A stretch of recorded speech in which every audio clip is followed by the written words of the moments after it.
Si Dieu existe, pourquoi la guerre et les souffrances? Je vais essayer de répondre à cette question selon l'Esprit Saint, ce que l'Esprit Saint a mis dans mon cœur. Laissez-moi des commentaires pour savoir ce que vous en pensez. Cela me ferait plaisir. Alors, il faut savoir que les guerres, ce n'est pas Dieu qui fait la guerre, mais c'est Satan qui fait la guerre. Ceux qui font la guerre, c'est ceux qui ont la dureté du cœur, qui ne pensent pas aux autres. C'est ceux-là qui font la guerre. La deuxième question qui me vient, c'est pourquoi Dieu permet-il cela? Si le Seigneur permet cela, c'est justement pour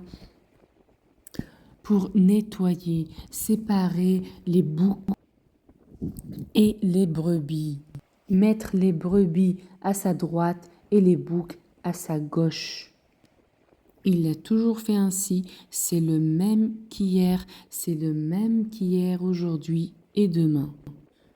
Nous devons juste lui faire confiance même si cela fait peur. Ce n'est pas un sujet facile à aborder pour personne. Néanmoins, soyons solidaires dans la prière car le Seigneur est présent et il attend les prières pour nous exaucer. Contre ces forces ténébreuses, contre ces complotistes, ces politiciens, que le Seigneur touche leur cœur, afin qu'ils puissent avoir un cœur de chair à la place d'un cœur de pierre. Si on se fie à ce que disent les médias, on devient tout de suite très s'angoisser et on a envie d'éteindre la télé.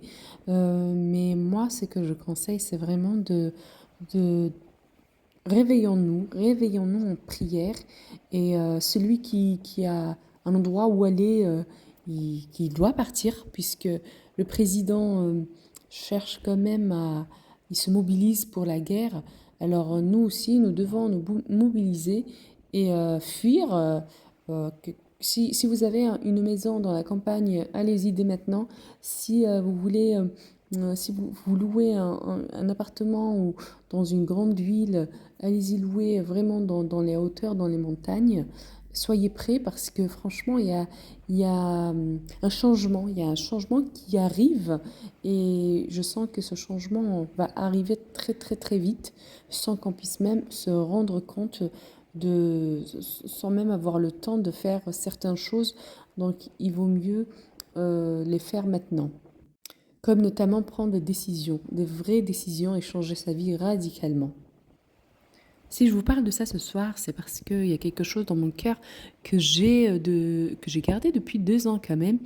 Le Seigneur l'a mis dans mon cœur. J'ai eu une vision que j'étais à côté du Christ et j'étais au ciel, j'étais à côté de lui et on regardait à travers une vitre. Et c'est là que je vois un avion de guerre. Je vois un avion de guerre français. Et ça m'a beaucoup... le Seigneur n'a rien dit. J'ai juste regardé ça et j'ai dit, il y aura la guerre en France? Voilà ce que je me rappelle de ça. Mais je me suis dit peut-être que ce sera dans un avenir très très lointain. Mais maintenant que je regarde vraiment ce qui se passe actuellement, j'ai eu le cœur vraiment de le partager avec vous.